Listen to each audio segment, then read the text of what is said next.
If you're gonna act jealous, just stay home, she said, then spent the night all over her ex.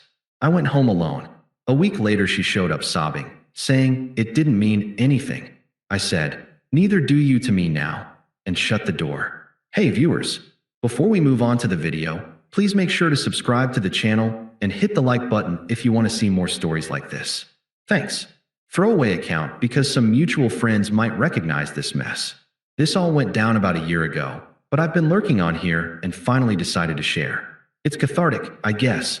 I, 28M, had been with Emily, 27F, for almost 2 years. We met through a mutual friend at a casual get-together. Nothing fancy, just beers and laughs. From the start, I was all in.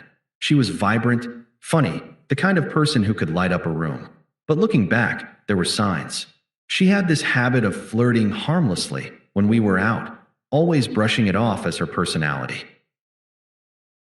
I'd mention it once or twice, not in a controlling way, just saying it made me uncomfortable. She'd roll her eyes and say I was being insecure.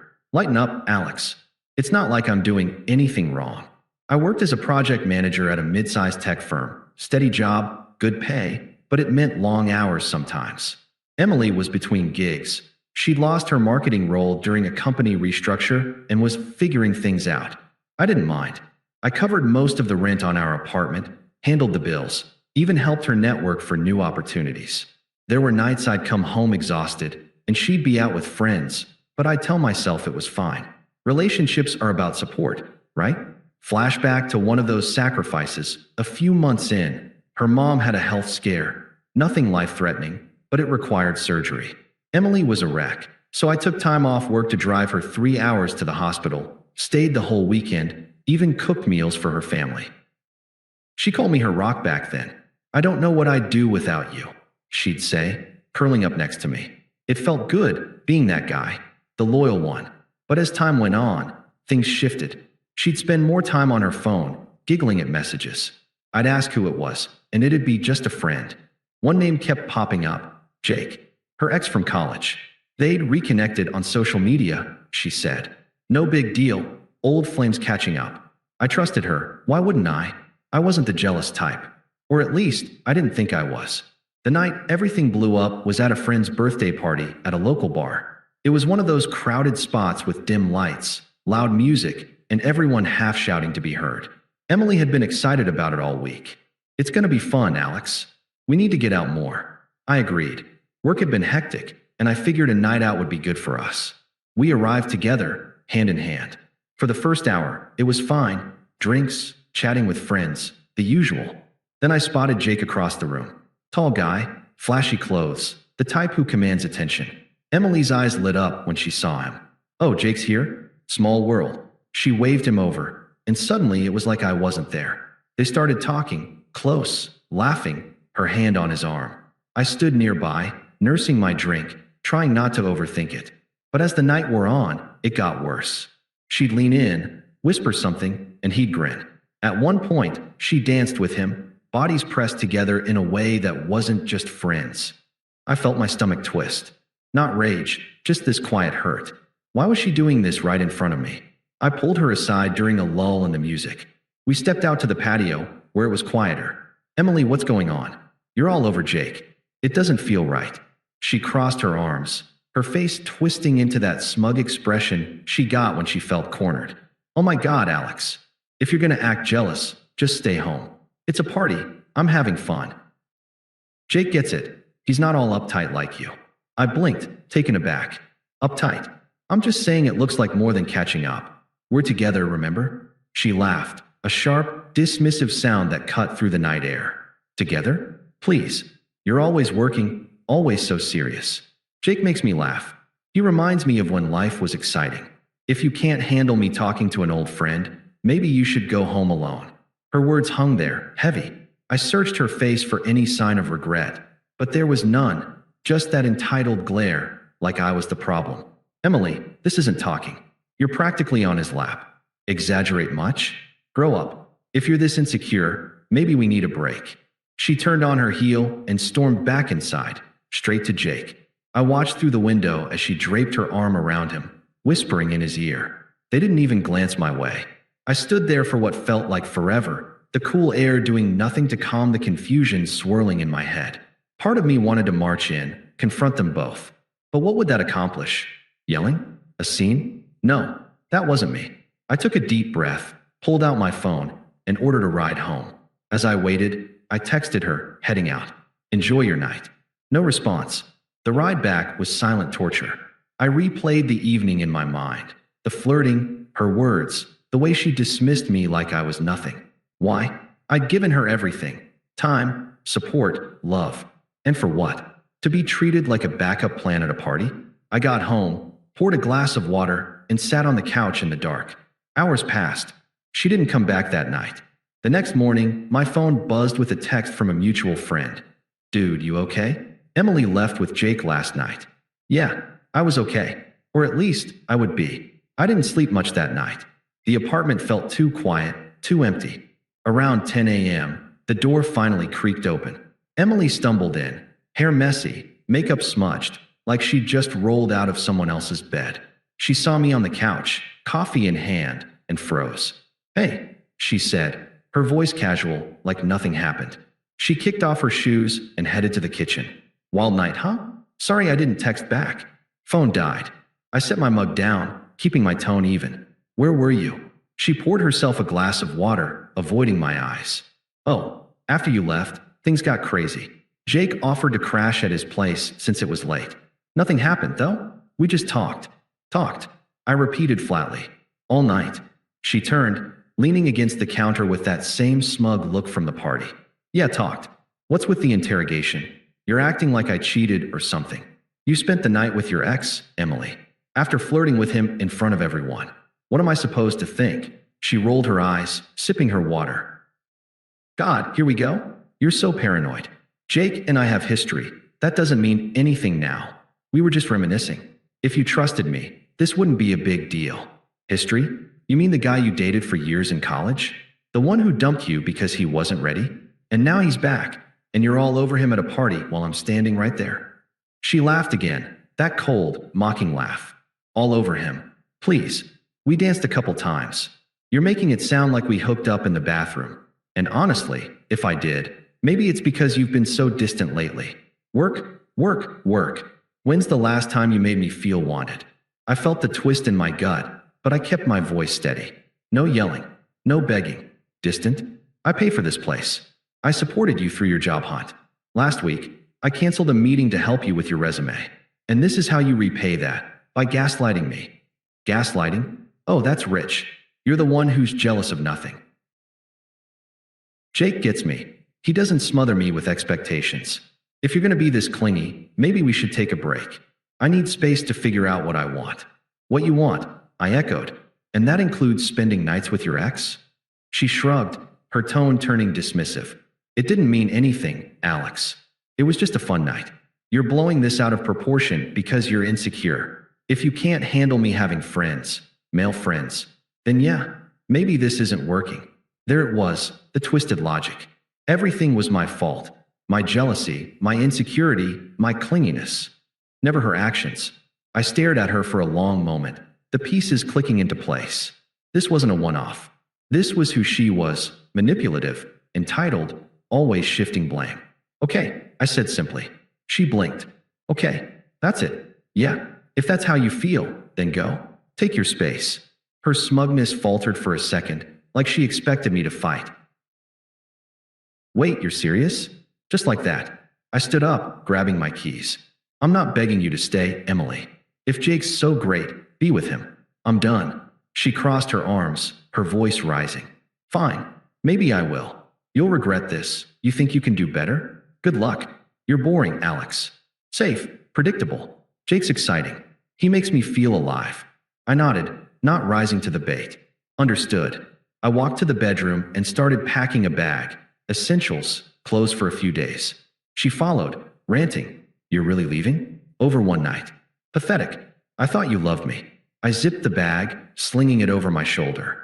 I did. But love isn't enough when there's no respect. She scoffed. Respect?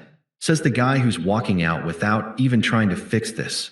There's nothing to fix, I said calmly. You made your choice last night. As I headed for the door, she grabbed my arm. Wait, Alex, come on. Let's talk about this. I gently pulled away. We just did. And with that, I left. No slamming doors, no last words. Just quiet detachment. I crashed at a buddy's place that night, ignoring her initial texts. Where are you? This is stupid. By evening, they stopped. I figured that was it. But the silence gave me time to breathe, to process. I sat on his couch, staring at the wall, replaying our relationship. The good times, trips to the beach, lazy Sundays, mixed with the red flags I'd ignored. Her constant comparisons to exes, her way of making me feel like I was never enough. It hurt, yeah, deeply. But in that hurt, something shifted. I wasn't confused anymore. I was clear. I deserved better. Little did I know, her exciting choice was about to unravel spectacularly. A week passed in a blur. I focused on logistics, finding a new place, sorting finances, blocking her on social media. No dramatic posts or venting to friends. I kept it private. My buddy let me crash longer, and I used the time to hit the gym, something I'd neglected during our relationship. It cleared my head, built some routine. Internally, I was still processing the unfairness of it all. Why pour your heart into someone who treats you like an option? But I didn't dwell. I moved forward. Then, the whispers started. Mutual friends texted cautiously. Hey man, heard about Emily? At first, I ignored them. But curiosity got me, and I met up with one. Let's call him Mike, for coffee. He spilled it all. Dude, it's bad, Mike said, shaking his head. After you left, she went full in with Jake. Moved some stuff to his place that same week, bragging about how free she felt. But Jake? He's the same player from college. Used her for a fling, then ghosted. Turns out he had a girlfriend the whole time, some model type. Emily found out when the girl confronted her at a bar. Screaming match, the works. I sipped my coffee, keeping my expression neutral. Sounds rough. Mike leaned in. It gets worse. She quit her part-time gig thinking Jake would take care of her. Now she's scrambling for work, crashing on friends' couches. Our group chat blew up, people calling her out for how she treated you. Hypocrite, they said. She's lost a bunch of friends over it. I nodded, feeling a quiet satisfaction. Not glee, just justice. She'd discarded me like yesterday's news, and now the universe was handing her the bill. I didn't reach out, didn't gloat.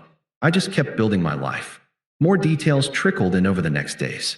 Emily posted vague stories online, cryptic stuff like betrayal hurts with sad emojis. Ironic, right? Friends forwarded screenshots since I was blocked. One showed her ranting in a group. Jake was a mistake, but Alex overreacted. The responses? Crickets or outright shade. You mean like how you cheated? Her social circle shrank.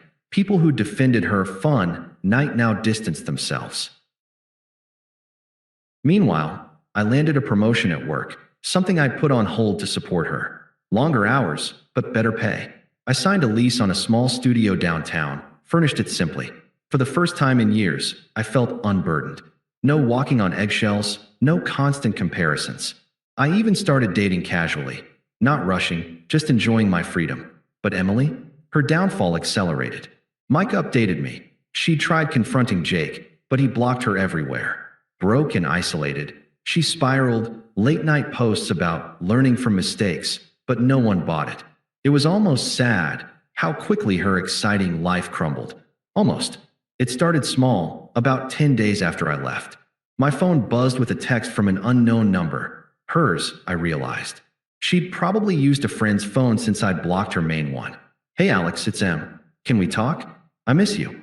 I stared at it, then deleted. No response. But she persisted. Another. Please? It was a stupid mistake. Jake meant nothing. Still nothing from me. Then the calls began. Voicemails at first, her voice soft, pleading. Alex, pick up. I know I messed up. Let's meet and fix this.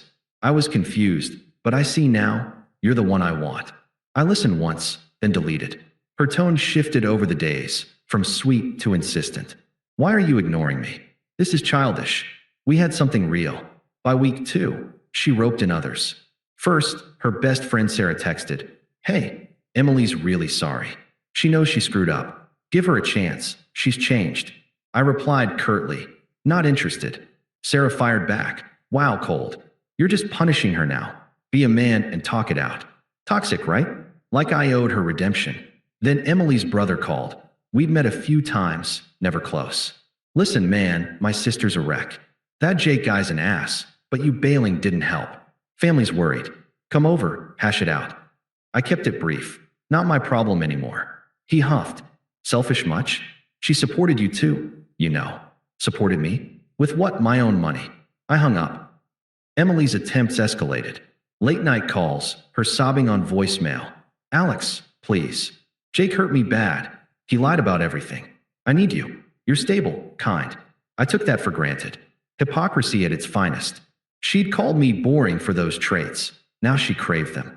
I didn't bite. Then came the anger. A text storm one evening. How dare you ghost me? After everything? You're pathetic, hiding like a coward. Answer me. I blocked the new number. But she showed up at my work. Waited in the lobby, eyes red. Security buzzed me. I came down, composed. Alex, she said, voice trembling. We need to talk. Privately. I crossed my arms. Here works. What? She glanced around, desperate. I messed up. Big time. Jake was abusive, controlling, mean. He dumped me like trash. I see now what I had with you. Please, let's try again. Abusive? I asked flatly. Yeah. He yelled, ghosted me. It's been hell. Friends ditched me too, said I deserved it. But you're different. Forgive me. Her words echoed her own cruelty, the dismissals, the justifications.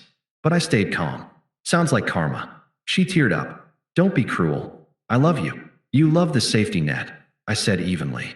Not me. She turned angry, face flushing. Fine, be that way. You'll regret this. I was the best thing in your life. No one else will put up with your crap. I nodded. Goodbye, Emily. Walked away as she ranted behind me. Her family piled on next. Mom emailed. Long, guilt-trippy. Emily's heartbroken. As a man, you should protect her. Come to dinner. We'll sort it. Protect her? From her own choices? I didn't respond. Brother texted threats. Ignore us? We'll see about that. Empty noise. Through it all, her desperation grew. Mix of pleas and fury, revealing the manipulation I'd missed. Friends warned me she was bad-mouthing me online, but I didn't check. I was done. A month after the breakup, I was settling into my new routine. Promotion kicking in, gym paying off, even a casual date or two. Life felt lighter, purposeful. Then, at a mutual friend's birthday party, small gathering at a rooftop bar, I saw her. Emily spotted me first, weaving through the crowd. She looked rough, tired eyes, forced smile. I was chatting with Mike and a new acquaintance, Lisa, who joined through work friends. Nothing serious, but the easy laughter felt good. Alex, Emily said, pulling me aside. Her voice cracked. Didn't expect you here. I nodded politely. It's a party. She fidgeted. Can we talk? Outside. I excused myself, stepped to the edge of the roof. City lights below, but the air was tense. Alex, I've been a mess, she started, tears welling. Jake destroyed me, used me, then vanished. I'm alone, broke, applying for jobs everywhere. Friends ghosted after hearing the truth. It didn't mean anything with him. A mistake. Please, take me back. I looked at her steadily, echoing her old logic. If you're going to beg like this, just stay away. It doesn't mean anything to me now. She blinked, stung. What? That's cruel. I thought you'd understand. Understand? Like how you understood my feelings at the party. You called me jealous, insecure. Said Jake was exciting. Now he's gone, and suddenly I'm the prize. Her face twisted, desperation to anger. I was wrong, okay? Admitted. You miss me too. I shook my head, indifferent. No, I've built something better. New place, better job, real peace. You're a closed door. She grabbed my arm. Please, we can fix this. I pulled away gently. Neither do you to me now. I turned, walking back inside. She followed, voice rising. You're heartless. After I came here sobbing, you'll end up alone. Heads turned, but I ignored her, rejoining Mike and Lisa. Emily stormed out, humiliated in front of everyone. The reversal complete. Friends later said she unfriended half the group that night. That was it. No more texts, no pleas. I heard through the grapevine she moved back with her parents, still struggling. Me? I thrived, promoted again, traveled solo, even started seeing Lisa seriously. She's kind, respectful, The upgrade I didn't know I needed. Looking back, her betrayal taught me my worth. I'm free, evolved. She's irrelevant. Thanks for watching. Make sure to subscribe to the channel and hit the like button. What do you think about this story? Share it in the comments.